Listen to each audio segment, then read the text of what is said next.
Funny అండి. మీరు చెప్పారు డైరెక్షన్ డిపార్ట్మెంట్లోకి దిగాక 1-2 సినిమాలు ఫస్ట్ చేతులు గాలాయి, తర్వాత అమృతం సీరియల్ అని. ఏమనిపించింది డైరెక్షన్ డిపార్ట్మెంట్లోకి వచ్చిన వెంటనే మీకు? అంటే ఫస్ట్ నేను రాఘవేంద్ర దగ్గర జాయిన్ అయ్యానండి, వే బ్యాక్ 1992 ఫర్ సుందరకాండ. వీరికి చిన్నపిల్ల అయి ఉంటారు అప్పుడు.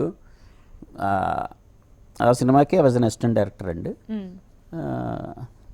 రాఘవేంద్ర దగ్గర చాలా బాగుండేదండి, కంజీనియల్ అట్మాస్ఫియర్ అండి ఆయన దగ్గర.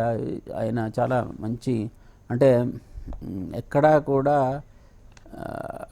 స్ట్రెస్ లేనటువంటి వర్క్ ఆయన దగ్గర.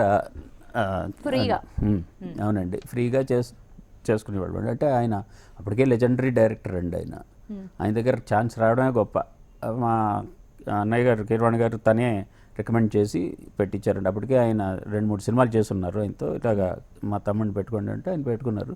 I work with him for almost 2 to 2.5 years అండి.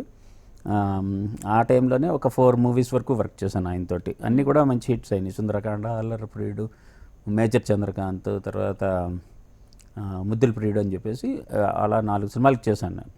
గర్వముడు లాస్ట్లో ఎంటర్ అయ్యాను నేను, as far as I remember.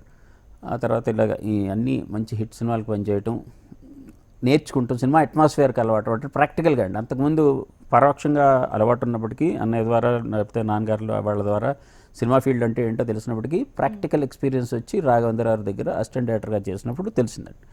తర్వాత ఆయన దగ్గర నుంచి వచ్చిన తర్వాత మా నాన్నగారు, నాన్నగారు ఇద్దరు కలిపి డైరెక్టరల్ వెంచర్గా వాళ్ళు అర్ధాంగి అని ఒక సినిమా తీశారు. దానికి నేను production manager cum executive cum cashier ఇట్లుగా చేసి కొంత అందులో కూడా కొన్ని డబ్బులు పోగొట్టుకుని అలా చేతులు కాలిని.